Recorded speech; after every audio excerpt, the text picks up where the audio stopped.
Eikhoigee Shinnabasing hena mingthonba image TV na miyamgi damakta khudol tamjaba program sing adugi saruk amoina ngasi su puduna laksari Papaya cultivation da miyamna yamna thajadaba miyamna khanna wakhaldugi wangbada ano bamongda sana pathap sana kanglon sinaduna karma mongi production puthokpagi habadu miyamna unabagi khudong chabama logjige ahambada farm sigi ming aduga ishagi ming leifam farm sigi mafamga ai ming gopesor aduga khoi leifam se koina kongwa maka nandebam lekai hai aduga khogi lokona sina koina maning pat hairaga khangne koina hairiba lokona sida chaurakna koi laurak amuki changdane aina hojik papaya thajariba se ado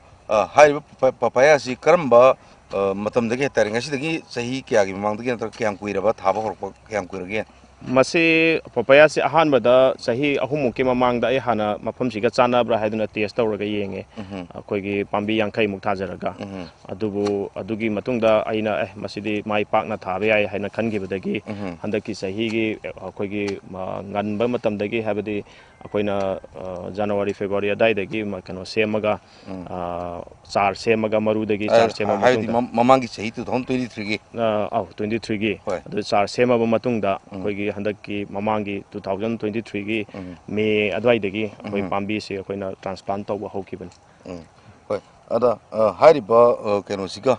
sigi cultivation siga mari lena training gum satpiruba leibra natragana tongan karam wakhalon kamai torga tharkuno haibu sarokpa masi wakhalon hairagadi manipur da phangiba awathabi se akoina sum leiraga chaba matamda ayambana mapandagi pusalakpa ngakta oiba adudagi akoina sidi manipur da su koi puthoktuna marang kaina puthoktuna akoigi walhoriba saruk-sing asi mengkhatpa yai haina wakhan ama khalakpadagi akhang aheisinga tanajaduna haibde horticulture gi department ki akoigi expert singa tanajar matungda karamba variety na hena akoida chanagi amadi production laige habadu hangaba matungda aina variety anikak moina akoinda haibire akoigi sapna haiba amaga akoigi Taiwan red lady haibamga haiba variety ani simak ai hana try tawraga yengaba matungda Taiwan red lady sina hena production phaba amadi akoigi thambada su heba matungda akoigi phajana thamba yabagi adagi production henbana maram morakanda ai sigi variety se oina choose tawrakanda sengna habda khoi chunaba haitar chunaba amadi akoigi laihau siga su chanaba akoigi weather siga su chanaba dagi aina masi khangibale Taiwan red lady se khoi maru oina thabra natraga chara oina masi akoina maru oina mapandagi chelakanda akoina hana chara semakanda chara sema matungda magi mapung mari pharaba thadokpa yarakanda akoina thadokpane se hoi ada masi thabagi damak haitare ko masigi awathabi ji thanabagi damak lofamdu hana hekler mal khon tokhaira dum thayabra natraga sem sabai mong leibra kamai togi masi aina sem sagi base ahanbada akoina kom oina haitare ko kom oina foot ama makhai ani muk luna adagi foot ama makhai muki sangda launa tawraga akoina thammaba matungda akoina santhi aribagumba adagi santhi sayongi har mayam se kom sida batil tangkhai muki sangda hapchalaga thammaba matungda akoigi charging asi mapung mari pharak padagi hariba sing sida laibak hapchalaga laibak tuga tokhainara kanda aina charging asi admai tawraga lingthokibani Ormasi charmagi araubusi magi suklaugdamni haiba sorokpa kayamuk laholi kamai masi pambi amaga laubusina foot mari makhai manga admaina thamme adu sang ro amaga sina akoina foot taret muki sangda haitare ko admaina lafalla kanda akoin thaba hoki adesi hek thaba hoki bidagi haitare ko hek thaba hoki bidagi mahi palakpa bahauba haitare si matam kayam kui jangi tha kayam jangi masi mahi panbadi tha ahum mari pharak padagi dum panba hawe thabadagi adubo akoina mahi se mapung phaba hairagadi tha taruk taret kumba change mapung pharaga akoigi harvest toba yarak masida lokpa yaba boksida haitare hek thabadagi na lokpa yaba boksida tha taruk tagina taret phawba change adudagi marakta sagi hek tha gibadagi ne mahi loktringi marakse Sida mahi pandrigi marakta natraga mahi pala matungda loktringi maraksida karam section thorang di local le do kari thorang paikhapi maruaina makhong ase akoina molhan bayadabani na napi se akoina aigidi naturally maintain to organically maintain to bunina napi se akoina weedicide kumba adung wasinna bayadabani na yariba makai akoina manually tawraga ꯑꯩꯈꯣꯏꯒꯤ ꯁꯦꯡꯗꯣꯛꯄ ꯄꯦꯡꯊꯣꯛꯄꯁꯦ 3-4ꯔꯛ ꯇꯧꯖꯈꯤ ꯍꯥꯏꯇꯥꯔꯦ ꯀꯩꯒꯤꯅꯣ ꯍꯥꯏꯔꯀꯥꯟꯗ ꯃꯅꯤꯄꯨꯔꯗꯤ ꯅꯣꯡ ꯈꯔ ꯇꯣꯏꯅ ꯇꯥꯕ ꯂꯝꯅꯤꯅ ꯅꯥꯄꯤꯁꯤꯁꯨ ꯈꯔ ꯀꯟꯕꯅꯤꯅ ꯈꯤꯇꯪ ꯍꯦꯟꯅꯁꯨ ꯑꯗꯨꯝ ꯀꯩꯅꯣ ꯂꯦꯕꯔ ꯆꯪꯉꯦ ꯍꯥꯏꯇꯥꯔꯦ ꯑꯗ ꯉꯁꯥꯏꯒꯤ ꯅꯣꯡ ꯇꯥꯕ ꯍꯥꯏꯔꯒ ꯁꯨꯝ ꯀꯩꯅꯣꯃ ꯃꯅꯤꯄꯨꯔꯁꯦ ꯏꯁꯤꯡꯒꯤ ꯆꯥꯡꯁꯤꯗꯤ ꯌꯥꯝꯅ ꯆꯥꯡ ꯅꯥꯏꯗꯕ ꯂꯝ ꯑꯃ ꯑꯣꯏꯔꯦ ꯍꯧꯖꯤꯛꯁꯤ ꯅꯠꯇ꯭ꯔꯥ ꯑꯗ ꯑꯇꯩ ꯑꯇꯩ ꯊꯥꯔꯤꯕ ꯐꯥꯝ ꯇꯧꯔꯤꯕ ꯐꯥꯔꯃꯔꯁꯤꯡꯅ ꯊꯦꯡꯅꯔꯤꯕ ꯑꯗꯨꯃꯥꯏꯅ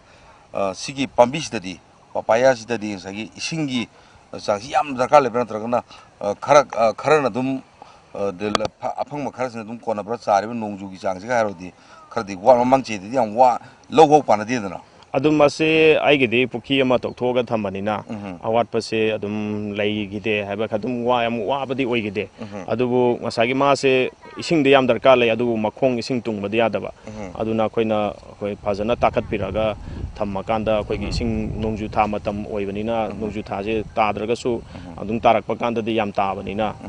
ꯑꯩꯈꯣꯏꯅ ꯃꯈꯣꯏꯁꯤꯡ ꯑꯁꯤ ꯈꯤꯇꯪ ꯆꯦꯛꯁꯤꯟꯅ ꯍꯥꯏꯇꯥꯔꯦ ꯏꯁꯤꯡ ꯃꯈꯣꯡ ꯏꯁꯤꯡ ꯇꯨꯡꯗꯅꯕ ꯑꯗꯨ ꯁꯦꯝꯕꯤ ꯇꯥꯔꯦ ꯇꯣꯡꯈꯠꯍꯜꯂꯒ ꯊꯥꯔꯤꯕ ꯖꯒꯥꯁꯤ ꯅꯠꯇ꯭ꯔꯥ ꯆꯥꯔꯤꯕ ꯖꯒꯥꯁꯤꯡꯁꯦ ꯉꯁꯥꯏꯒꯤ ꯅꯦꯆꯔꯦꯂꯤ ꯀꯩꯅꯣ ꯄ꯭ꯂꯥꯟ ꯑꯃ ꯑꯣꯏꯅ ꯑꯣꯔꯒꯥꯅꯤꯛ ꯍꯥꯏꯇꯥꯔꯦꯀꯣ ꯁꯤꯗ ꯍꯥꯔ ꯅꯨꯡ ꯑꯃꯠꯇ ꯈꯨꯠꯁꯦꯝꯒꯤ ꯑꯣꯏꯕ ꯍꯥꯏꯇꯥꯔꯦ ꯑꯃꯠꯇ ꯁꯤꯖꯤꯟꯅꯗꯕꯅꯤꯅ ꯃꯁꯤ ꯂꯩꯅꯥ ꯇꯤꯟꯅꯥꯒꯨꯝꯕ ꯂꯥꯛꯄꯗꯤ ꯊꯦꯡꯅꯕꯤꯕ꯭ꯔꯥ ꯇꯥꯕ ꯊꯦꯡꯅꯕꯤꯕ꯭ꯔꯥ ꯍꯣꯏ ꯑꯩꯈꯣꯏꯅ ꯂꯩꯅꯥ ꯇꯤꯟꯅꯥꯁꯦ ꯂꯥꯛꯇꯅꯕꯒꯤꯗꯃꯛꯇ ꯑꯩꯈꯣꯏꯅ ꯃꯥꯡꯖꯧꯅꯅ ꯍꯥꯏꯕꯗꯤ ꯑꯩꯈꯣꯏꯒꯤ ꯅꯦꯆꯔꯦꯜꯂꯤ ꯄꯨꯊꯣꯛꯄ ꯄꯥꯝꯕꯤꯗꯒꯤ ꯁꯨꯡꯕ ꯑꯩꯈꯣꯏꯒꯤ ꯅꯤꯝ ꯃꯍꯤꯒꯨꯝꯕ ꯑꯗꯒꯤ ꯑꯇꯣꯞ ꯑꯇꯣꯞꯄ ꯑꯩꯈꯣꯏꯒꯤ ꯑꯗꯨꯝ ꯑꯣꯔꯒꯥꯅꯤꯛ ꯑꯣꯏꯅ ꯁꯤꯖꯤꯟꯅꯕ ꯌꯥꯕ ꯑꯩꯈꯣꯏꯒꯤ ꯂꯩꯅꯥ ꯇꯤꯟꯅꯥꯗꯒꯤ ꯉꯥꯛꯊꯣꯛꯅꯕ ꯍꯤꯗꯥꯛꯁꯤꯡ ꯂꯩ ꯑꯗꯨꯅ ꯍꯥꯏꯔꯤꯕ ꯍꯤꯗꯥꯛꯁꯤꯡꯁꯤ ꯑꯩꯈꯣꯏꯅ ꯑꯦꯛꯁꯄꯔꯠꯁꯤꯡꯗꯒꯤ ꯇꯥꯟꯅꯔꯒ ꯑꯩꯈꯣꯏ ꯍꯥꯏꯔꯤꯕ ꯍꯤꯗꯥꯛꯁꯤꯡꯁꯤ ꯑꯩꯈꯣꯏꯅ ꯃꯇꯝ ꯃꯇꯝꯒꯤ ꯃꯇꯨꯡ ꯏꯟꯅ ꯑꯩꯈꯣꯏ ꯀꯥꯞꯊꯣꯛꯆꯔꯒ ꯂꯩꯅꯥ ꯇꯤꯟꯅꯥꯗꯒꯤ ꯉꯥꯛꯊꯣꯛꯅꯕ ꯍꯣꯠꯅꯖꯩ ꯑꯗ ꯃꯁꯤꯒꯤ ꯀꯩꯅꯣꯁꯤ ꯌꯥꯝ ꯊꯨꯅꯕꯨꯗꯤ ꯄꯥꯟꯕ ꯍꯧꯔꯦꯅ ꯇꯥꯛꯄꯤꯔꯦ ꯑꯗꯣ ꯍꯦꯛꯄꯒꯤ ꯃꯇꯝ ꯍꯥꯏꯇꯥꯔꯦꯀꯣ ꯃꯁꯤ ꯃꯄꯨꯡ ꯃꯔꯩ ꯐꯥꯔꯛꯄꯗ ꯑꯩꯈꯣꯏꯒꯤ ꯑꯁꯨꯛ ꯆꯪꯉꯤ ꯑꯗꯨ ꯍꯦꯛꯄ ꯃꯇꯝꯁꯦ ꯃꯁꯤ ꯀꯌꯥꯔꯛꯀꯨꯝꯕ ꯍꯦꯛꯄ ꯌꯥꯏ ꯄꯥꯝꯕꯤ ꯑꯃꯗ ꯀꯌꯥꯝ ꯄ꯭ꯔꯗꯛꯁꯟ ꯀꯌꯥꯝ ꯄꯨꯊꯣꯛꯀꯦ ꯍꯥꯏꯕꯗꯣ ꯃꯁꯤ ꯄꯥꯝꯕꯤ ꯑꯃꯗ ꯑꯩꯈꯣꯏꯒꯤ ꯆꯥꯎꯔꯥꯛꯅ ꯑꯩꯈꯣꯏꯒꯤ ꯑꯋꯥꯊꯕꯤ ꯃꯄꯨꯡ ꯐꯥꯕꯁꯦ 10ꯗꯒꯤꯅ 20 ꯑꯗꯨꯋꯥꯏꯕꯨꯛꯀꯤ ꯆꯥꯡꯗ ꯄꯥꯜꯂꯦ ꯍꯥꯏꯇꯥꯔꯦ ꯑꯗꯨꯒ ꯑꯋꯥꯊꯕꯤ ꯑꯃꯗ ꯂꯨꯝꯕꯁꯤꯅ ꯑꯩꯈꯣꯏꯒꯤ 800 ꯒ꯭ꯔꯥꯝꯗꯒꯤꯅ 2 kg ꯐꯥꯎꯕ ꯑꯗꯨꯋꯥꯏꯃꯨꯛꯀꯤ ꯆꯥꯡꯗ ꯂꯨꯝꯕ ꯑꯋꯥꯊꯕꯤꯁꯤꯡ ꯄꯥꯜꯂꯦ ꯑꯗꯨꯅ ꯄ꯭ꯔꯗꯛꯁꯟꯁꯦ ꯑꯩꯈꯣꯏꯒꯤ ꯍꯟꯗꯛꯁꯤꯅ ꯐꯥꯔꯁ ꯍꯥꯔꯚꯦꯁꯅꯦ ꯑꯗꯨꯅ ꯄꯥꯝꯕꯤ ꯑꯁꯤ ꯁꯦꯀꯦꯟ ꯏꯌꯔ ꯑꯃꯗꯤ ꯊꯥꯔꯠ ꯏꯌꯔ ꯂꯥꯛꯈꯤꯅꯤ ꯍꯥꯏꯔꯤꯕꯁꯤꯡꯁꯤꯗꯁꯨ ꯑꯩꯒꯤ ꯍꯥꯔꯚꯦꯁꯇꯤꯡ ꯀꯩꯅꯣ ꯑꯃ ꯂꯩꯈꯤꯒꯅꯤ ꯃꯁꯤ ꯍꯦꯛꯈ꯭ꯔ ꯃꯇꯨꯡꯗꯅꯦ ꯍꯦꯛꯈ꯭ꯔ ꯃꯇꯨꯡꯗ ꯑꯃꯨꯛ ꯄꯥꯟꯈꯠꯂꯛꯄꯒꯤ ꯃꯇꯝꯁꯤ ꯊꯥ ꯀꯌꯥꯃꯨꯛ ꯆꯪꯉꯤ ꯀꯃꯥꯏꯅ ꯇꯧꯏ ꯃꯁꯤ ꯑꯩꯈꯣꯏꯅ ꯍꯧꯖꯤꯛ ꯍꯦꯛꯄꯁꯦ ꯍꯧꯖꯤꯛ ꯃꯥꯔꯆ ꯑꯦꯄ꯭ꯔꯤꯜ ꯑꯗꯥꯏꯗ ꯂꯣꯏꯔꯅꯤ ꯑꯌꯥꯝꯕ ꯂꯣꯏꯔꯛꯄꯁꯤꯗꯒꯤ ꯑꯗꯨꯝ ꯑꯦꯄ꯭ꯔꯤꯜ ꯃꯦ ꯍꯧꯔꯛꯄ ꯁ꯭ꯋꯥꯏꯗꯒꯤ ꯑꯃꯨꯛ ꯃꯊꯟꯇ ꯑꯗꯨꯝ ꯑꯃꯨꯛ ꯄꯥꯟꯈꯠꯂꯛꯄ ꯍꯧꯒꯠꯂꯛꯑꯅꯤ ꯍꯟꯗꯛꯀꯤ ꯑꯍꯥꯟꯕ ꯍꯥꯔꯚꯦꯁꯅꯦꯅ ꯍꯥꯏꯕꯤꯔꯦ ꯑꯗꯣ ꯍꯧꯖꯤꯛ ꯐꯥꯎꯕꯗ ꯀꯌꯥ ꯌꯥꯝꯅ ꯍꯦꯛꯄꯤꯈ꯭ꯔꯒꯦ ꯑꯗꯨꯒ ꯁꯤ ꯏꯟꯀꯝ ꯍꯥꯏꯇꯥꯔꯦꯀꯣ ꯍꯧꯖꯤꯛ ꯐꯥꯎꯒꯤꯗꯤ ꯌꯥꯝ ꯄꯥꯜꯂꯤ ꯍꯧꯗ ꯉꯥꯏꯔꯤ ꯍꯥꯏꯇꯥꯔꯦꯅꯦꯀꯣ ꯍꯦꯛꯄꯁꯦ ꯑꯗꯨ ꯑꯌꯥꯝꯕꯅ ꯍꯦꯛꯄꯕꯨꯗꯤ ꯁꯤ ꯑꯩꯈꯣꯏꯅ ꯑꯗꯨꯝ ꯌꯥꯝ ꯍꯦꯛꯈ꯭ꯔꯕꯅꯦ ꯑꯗꯨꯝ ꯄꯩꯁꯥ ꯑꯣꯏꯅ ꯍꯥꯏꯔꯒꯗꯤ ꯂꯨꯄꯥ 40,000 ꯑꯗꯨꯋꯥꯏꯃꯨꯛꯀꯤ ꯆꯥꯡꯗ ꯊꯥꯗꯀꯣ ꯅꯠꯇꯦ ꯍꯧꯖꯤꯛꯀꯤ ꯆꯥꯎꯔꯥꯛ ꯄꯨꯂꯞꯅ ꯍꯥꯏꯇꯥꯔꯦꯀꯣ ꯄꯨꯂꯞꯅ ꯑꯩꯈꯣꯏꯁꯨ ꯍꯧꯖꯤꯛꯐꯥꯎꯗ ꯍꯦꯛꯈ꯭ꯔꯤꯁꯦ ꯑꯗꯨꯋꯥꯏꯃꯨꯛꯀꯤ ꯆꯥꯡꯒꯤ ꯀꯩꯅꯣꯗꯤ ꯍꯦꯛꯑꯝꯃꯅꯤ ꯍꯥꯏꯅ ꯈꯜꯂꯤ ꯃꯄꯨꯡ ꯍꯥꯏꯁꯤ ꯆꯥꯎꯔꯥꯛꯅ ꯊꯥ ꯑꯃꯃꯨꯛ ꯆꯪꯕ꯭ꯔꯥ ꯅꯠꯇ꯭ꯔꯒꯅ ꯊꯥ 1.5ꯃꯨꯛꯁꯤꯗ ꯍꯥꯏꯇꯥꯔꯦ 1.5ꯃꯨꯛꯁꯤꯗ ꯍꯦꯜꯂꯛꯄꯁꯤꯗ ꯍꯣꯏ ꯑꯗ ꯍꯧꯖꯤꯛ ꯐꯥꯎꯕꯗ ꯉꯁꯥꯏꯒꯤ ꯆꯥꯎꯔꯥꯛꯅ ꯀꯌꯥ ꯌꯥꯝꯅ ꯍꯦꯛꯈ꯭ꯔꯒꯦ ꯁꯤꯕꯣ ꯃꯁꯤ ꯆꯥꯎꯔꯥꯛꯅ ꯑꯩ ꯍꯧꯖꯤꯛ ꯍꯥꯏꯖꯕꯗꯨꯅꯦ ꯍꯧꯖꯤꯛꯀꯤ ꯄꯩꯁꯥꯗ ꯑꯣꯏꯅ ꯍꯥꯏꯇꯥꯔꯦ ꯀꯦꯖꯤ ꯃꯁꯤꯡꯗꯨꯗꯤ ꯀꯌꯥꯝꯅꯅꯣꯗꯤ ꯑꯩ ꯆꯥꯎꯔꯥꯛꯄ ꯑꯩꯒꯤ ꯀꯥꯜꯀꯨꯂꯦꯁꯟ ꯇꯧꯗ꯭ꯔꯒꯗꯤ ꯑꯩ ꯀꯤꯂꯣ ꯑꯃ ꯍꯦꯟꯕ ꯑꯗꯒꯤ ꯑꯃꯒꯤ ꯆꯥꯡ ꯁꯨꯃꯥꯏꯅ ꯂꯣꯏ ꯂꯨꯝꯕ꯭ꯔꯥ ꯀꯃꯥꯏꯅ ꯇꯧꯋꯤ ꯑꯌꯥꯝꯕꯅ ꯑꯗꯨꯒꯤ ꯆꯥꯡꯗꯨꯗ ꯂꯣꯏ ꯂꯨꯝꯃꯦ ꯑꯗꯣ ꯁꯤꯒꯤ ꯃꯥꯔꯀꯦꯇꯤꯡꯒꯤ ꯃꯇꯥꯡꯗꯤ ꯀꯃꯥꯏꯅ ꯇꯧꯋꯤ ꯃꯥꯔꯀꯦꯇꯤꯡꯒꯤꯁꯦ ꯍꯧꯖꯤꯛꯃꯛꯀꯤ ꯑꯣꯏꯅꯗꯤ ꯑꯩꯅ ꯄꯨꯊꯣꯛꯆꯔꯤꯕꯁꯤ ꯃꯅꯤꯄꯨꯔꯗ ꯗꯔꯀꯥꯔ ꯂꯩꯔꯤꯕꯁꯤꯒꯤ 1% ꯐꯥꯎ ꯐꯥꯗꯕꯅꯤꯅ ꯃꯥꯔꯀꯦꯇꯤꯡꯒꯤꯗꯤ ꯑꯋꯥꯕ ꯀꯩꯁꯨ ꯂꯩꯇꯦ ꯍꯥꯏꯕ ꯌꯥꯏ ꯀꯩꯒꯤꯅꯣ ꯍꯥꯏꯔꯀꯥꯟꯗ ꯑꯗꯨꯝ ꯃꯌꯥꯝꯅ ꯑꯌꯥꯝꯕꯅ ꯂꯧꯔꯒꯁꯨ ꯑꯌꯥꯝꯕꯅ ꯂꯧꯕ ꯂꯥꯛꯄꯤ ꯁꯤꯗꯩꯗꯀꯣ ꯑꯗꯨꯒ ꯑꯩꯈꯣꯏꯒꯤ ꯐꯥꯔꯃꯔꯁꯤꯡ ꯍꯥꯏꯕꯗꯤ ꯃꯌꯥꯝ ꯑꯃ ꯂꯥꯛꯑꯦꯀꯣ ꯃꯣꯏꯅꯁꯨ ꯑꯩꯈꯣꯏ ꯁꯤꯗꯒꯤ ꯀꯩꯅꯣ ꯀꯃꯥꯏꯅ ꯇꯧꯅ ꯊꯥꯕꯅꯣ ꯌꯦꯡꯉꯀꯥꯟꯗ ꯑꯗꯨꯝ ꯃꯣꯏꯁꯨ ꯂꯩꯔꯒ ꯑꯗꯨꯝ ꯆꯠꯈꯤꯕ ꯍꯥꯏꯇꯥꯔꯦꯀꯣ ꯑꯗꯨꯅ ꯃꯥꯔꯀꯦꯇꯤꯡꯒꯤꯗꯤ ꯍꯧꯖꯤꯛ ꯐꯥꯎꯒꯤꯗꯤ ꯀꯩꯁꯨ ꯈꯨꯗꯣꯡ ꯆꯥꯗꯕ ꯂꯩꯇ꯭ꯔꯤ ꯍꯣꯏ ꯑꯗ ꯉꯁꯥꯏ ꯀꯦꯖꯤꯗ ꯍꯥꯏꯇꯥꯔꯦ ꯀꯦꯖꯤꯗ ꯂꯨꯄꯥ ꯀꯌꯥꯃꯨꯛꯇꯤ ꯀꯌꯥꯒꯤ ꯆꯥꯡꯗ ꯑꯗꯨꯃꯥꯏꯅ ꯊꯥꯕꯤꯒꯦ ꯀꯦꯖꯤꯁꯦ ꯑꯩꯈꯣꯏ ꯍꯣꯜꯁꯦꯜꯗ ꯊꯥꯕꯗꯗꯤ ꯂꯨꯄꯥ 90 ꯑꯗꯨꯃꯥꯏꯅ ꯊꯥꯏ ꯀꯦꯖꯤꯗ ꯂꯨꯄꯥ 90ꯀꯣ ꯑꯗꯣ ꯉꯁꯥꯏꯒꯤ ꯀꯁꯇꯃꯔꯁꯤꯡꯅ ꯍꯥꯏꯇꯥꯔꯦ ꯍꯧꯖꯤꯛꯇꯤ ꯄꯄꯥꯌꯥꯁꯤ ꯁꯨꯝ ꯑꯍꯥꯎꯕ ꯃꯈꯜꯒꯤ ꯄꯄꯥꯌꯥ ꯁꯨꯝ ꯑꯣꯏꯕꯅꯤꯅ ꯃꯌꯥꯝꯅ ꯄꯥꯝꯅꯕꯅꯤꯅ ꯃꯤꯌꯥꯝꯅꯁꯨ ꯍꯦꯟꯅ ꯈꯨꯗꯣꯡ ꯆꯥꯅꯕ ꯑꯩꯈꯣꯏꯒꯤ ꯏꯁꯥꯒꯤ ꯑꯣꯏꯕ ꯄꯦꯖ ꯑꯃ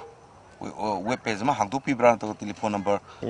ꯑꯌꯥꯝꯕꯅ ꯑꯩꯁꯦ ꯀꯩꯅꯣꯅꯦ ꯍꯧꯖꯤꯛꯀꯤ ꯑꯩꯈꯣꯏꯒꯤ ꯁꯟꯖꯦꯟ ꯊꯣꯡꯗ ꯂꯩꯕ ꯑꯩꯈꯣꯏꯒꯤ ꯑꯣꯔꯒꯥꯅꯤꯛ ꯑꯥꯎꯠꯂꯦꯠꯁꯦ ꯁꯤꯗꯩꯗ ꯑꯌꯥꯝꯕꯅ ꯃꯣꯏꯗ ꯄꯨꯕꯤꯔꯛꯑꯣꯅ ꯍꯥꯏꯕꯗꯒꯤ ꯃꯣꯏꯒꯤꯁꯤꯗ ꯑꯌꯥꯝꯕ ꯑꯗꯨꯝ ꯊꯝꯃꯦ ꯊꯝꯃꯀꯥꯟꯗ ꯑꯗꯨꯝ ꯗꯤꯃꯥꯟꯁꯦ ꯑꯗꯨꯝ ꯂꯩ ꯑꯗꯨꯝ ꯊꯝꯃꯝꯃꯒ ꯉꯥꯏꯍꯥꯛ ꯂꯩꯔꯒ ꯑꯗꯨꯝ ꯄꯨꯡ 2-3 ꯂꯩꯔꯒ ꯑꯋꯥꯊꯕꯤ ꯂꯣꯏꯈ꯭ꯔꯦꯅ ꯍꯦꯛꯇ ꯍꯥꯏꯔꯛꯑꯦ ꯑꯗꯨꯃꯥꯏꯅ ꯂꯩꯕ ꯍꯥꯏꯇꯥꯔꯦ ꯑꯗꯨꯝ ꯃꯤꯌꯥꯝꯗ ꯍꯦꯟꯅ ꯈꯨꯗꯣꯡꯆꯥꯅꯕ ꯍꯥꯏꯇꯥꯔꯦ ꯑꯌꯦꯡꯕꯁꯤꯡꯒꯤꯗ ꯍꯦꯟꯅ ꯈꯨꯗꯣꯡꯆꯥꯅꯕ ꯏꯁꯥꯒꯤ ꯐꯦꯁꯕꯨꯛ ꯄꯦꯖꯒꯨꯝꯕ ꯑꯃ ꯂꯩꯔꯒꯗꯤ ꯐꯦꯁꯕꯨꯛ ꯄꯦꯖꯗꯨꯃꯒ ꯑꯗꯨꯒ ꯏꯁꯥꯒꯤ ꯇꯦꯂꯤꯐꯣꯟ ꯅꯝꯕꯔꯗꯨꯃꯒ ꯍꯥꯏꯕꯤꯔꯗꯤ ꯌꯥꯝ ꯅꯨꯡꯉꯥꯏꯅꯤ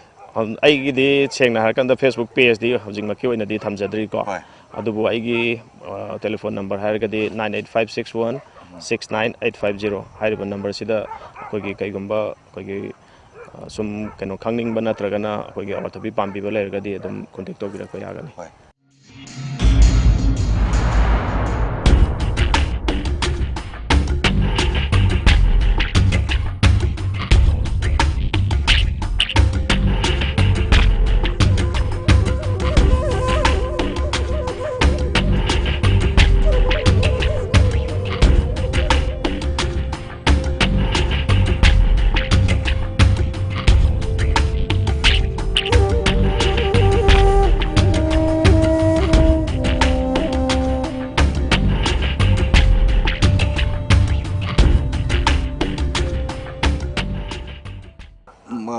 सरकारगी माइकैदि हाइतारे pharmacy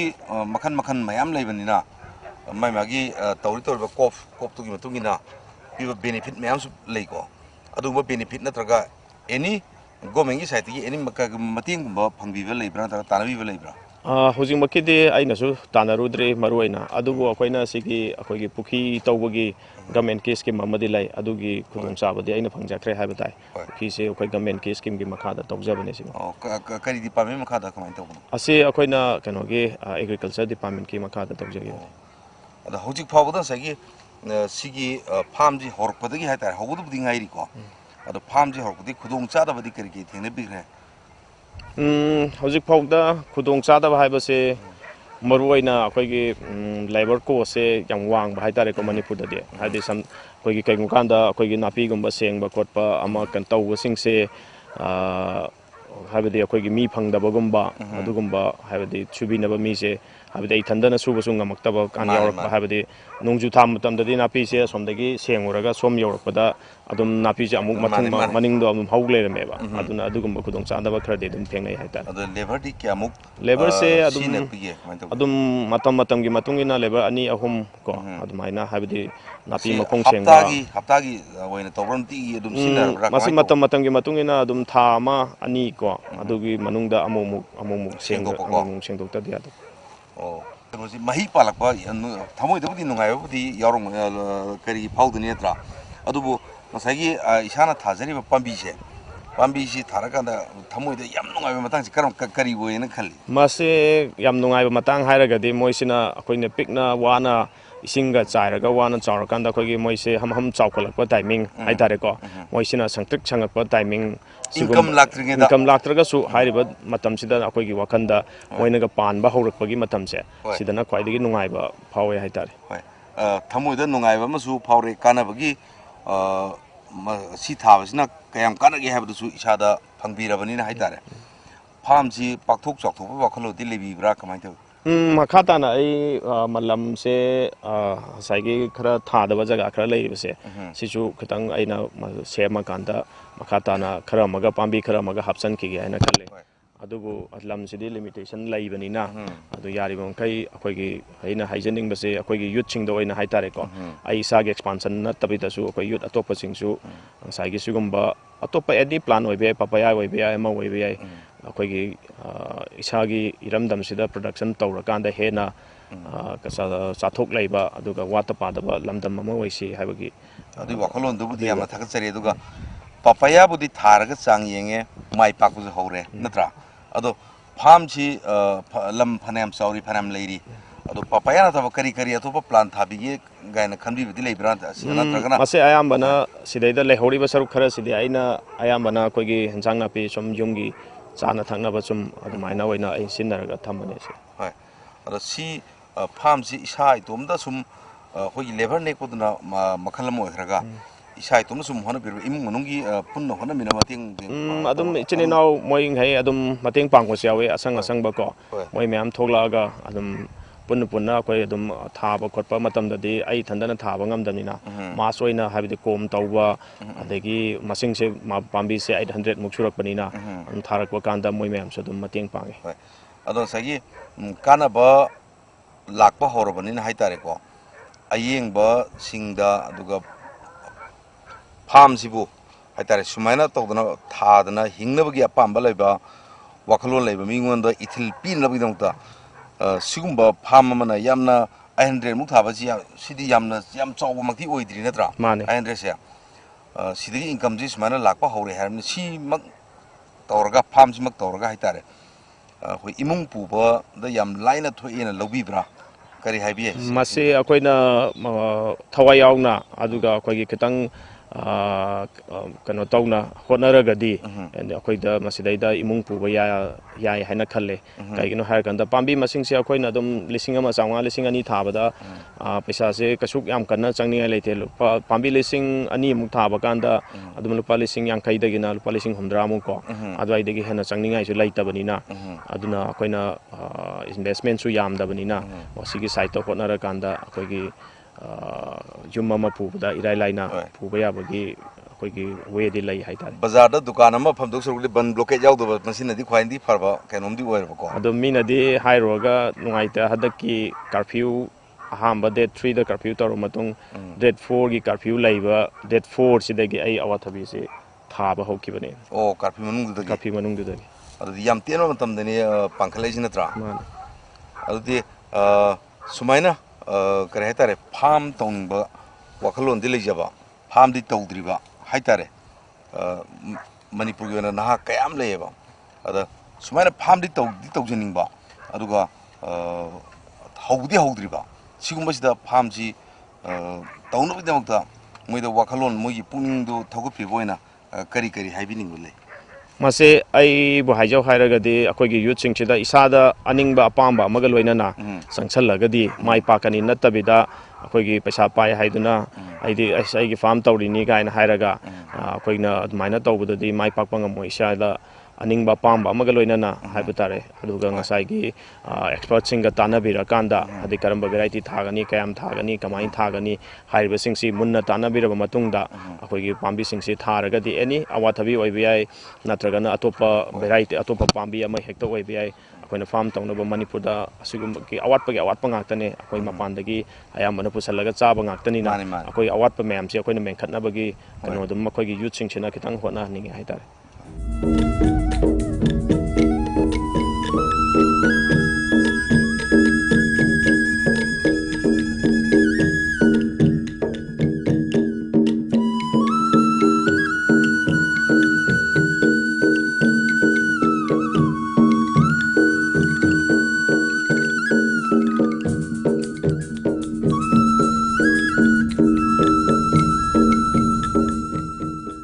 awathabiji akoi hakchang da yamna kanaba piba posamdi ori reba ado sina kari da kana pi haibadu sorakpa yengbiri basing haitare mayam punna khangminanaba akoi awasabi se akoigi phangiba fruit chingchige marakta adum one of the haitare ko haide vitamins amadi mineral sing fazana yawba antioxidants yamna yawba akoigi hai makhala makane aduna akoi masi akoigi hakchang fana thamnabagi damakta akoi hojiki matamdadi saukhalaba matamsidadi akoigi awathabi asi akoigi nongmagi changdaba yadraba machak ama oirakpasina akoigi market asu demand se yam hengale haitare ana sagi maru mapandagi selena takpi gibido masi nahandi curfew horokpadagi plan thawa hobune takpire ko ado hana curfew tawdringidi hana chelaga wakalonji lebidagi hana chelaga lebibra tragala kayam thuna maru si chelaka na kayam thuna phangmangamge akoina maru se chelaga akoina char semba se around kenoguma changeba 2 months kumba changeba ko 2 to 3 months kumba change akoina maru thadabadagina thadokpa yababuki changsi da haitare aduna sigi habide wathabi sidi magi maru dagi horakpase kitang change numit kunni mo dumai changeba maru pokhairakpase adu maru pokhairakpase numit kunni muk changbanina akoina maru je hana chelaga char semaga thammaga leibane thammaga leiba sidaida akoigi adugi matam se timing sidaida thabak kitang changnarakpa timing sidaga ina thadokpa hogibani haitare farm toriba jaga ji sum labuk ki mayai oina tawni labuk mayai den haitare ko jaga si dum hana kari tor ma jaga no se labuk mayai oina tawni da masi kano ne akoigi hana lau urame lau uba sidaida aigisina mayam dagi khwaidagi tongbanina lau uba se ising warakpa matamda yam waba haitare habidi ising se nong taba nong alakpada amhok lairamdaba heta aduna lau uba sidaida akoigi haidi lau uba ngamaktaba haitare pokthoksu walaba pokthoksu yam walakpa lam leraga kana phangdabdo aduna hariba jaga se aina masidi akoigi yam tongbanina masi akoina kano matamdasu chingjen matamdasu ising tungu yadrabnina masi aina kaigum farm tawragasu yaragani haina khalakpadagi aina try tawraga sum yengakpadagi mathang thaduni yengpadagi ngasigi farm se oirakibani mai su paabani na haitare ko mai pakti habdi aroi mai paena low yare farm se mai paabani na image tv gi Eikhoigee Shinnabasing haiba program sigi saru moina yengbiribasing adagi loinana Eikhoigee image tv gi makeidagi farm si hena pakthok chawthokna haitare manipur miyam da wata padana piba ngamba pothok ngamba farmer mo oibiu haina wish tawjeri tagat sari